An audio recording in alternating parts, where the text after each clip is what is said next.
Hello guys. Ang biyahe natin ngayon ay kagastusan. Pupunta tayo sa Moto World.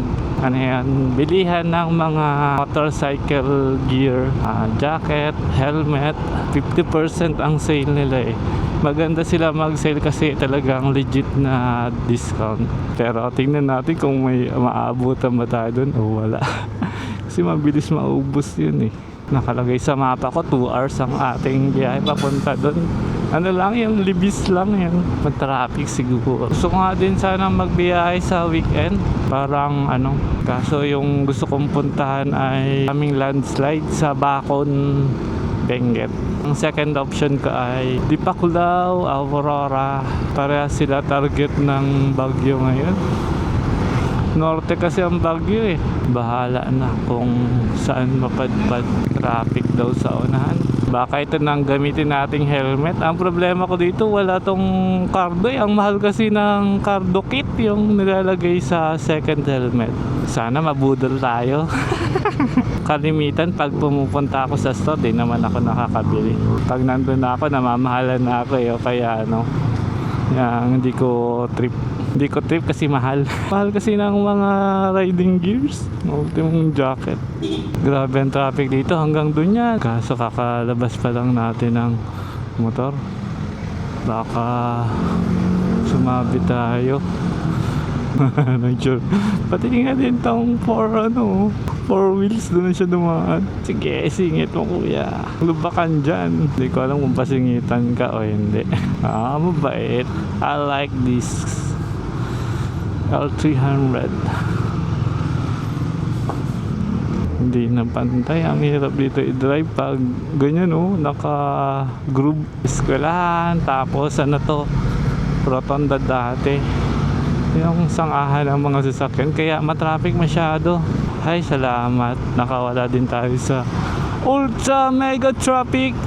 Dito naman sila hanggang mamaya yan, alas 8, alas 7, alas 8. Kasi yung truck ban mamaya tuwing alas 6, truck ban na sila hanggang alas 9. Wala nang traffic. Pero ngayon, traffic muna sila. Ang dami kong gustong puntahan ngayon. Masyado akong pump up sa motor.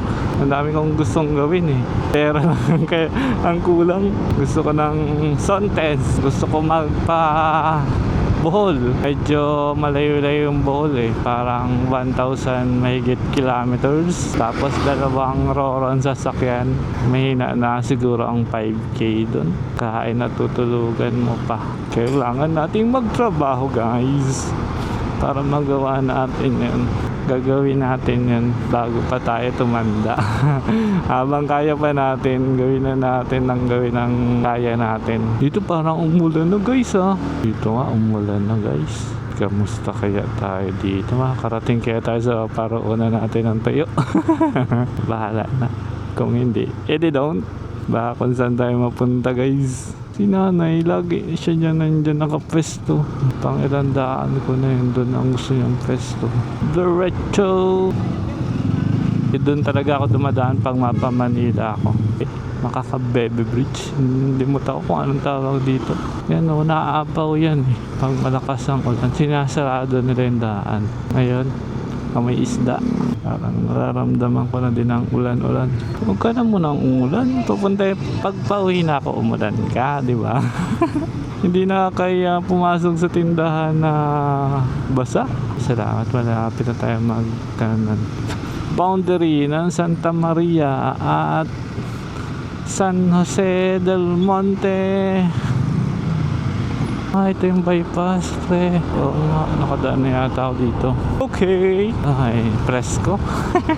Presko pag hindi traffic, pre. Andahan lang tayo. Isa sa mahirap puntahan ay ang Manila. Kasi ang traffic, yung parang feeling mo lagi kang sabit o makakaw ang masasabitan. May banana queue, pre. Dito. This way. Kala ko diretso pa eh. Ang 25 km sa Manila, mga 1 oras mahigit pa yan. Tayo'y magkapote na guys. Tara let's panad. Maiipit ka nga Caution, student driver. Honk. Honk 2 times.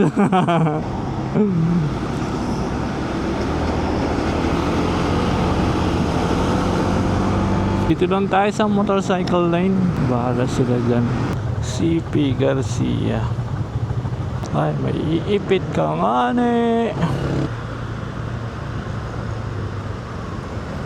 This way. Ay. Pwede dyan? Kaya naman mag-parking dito oh. Ganda.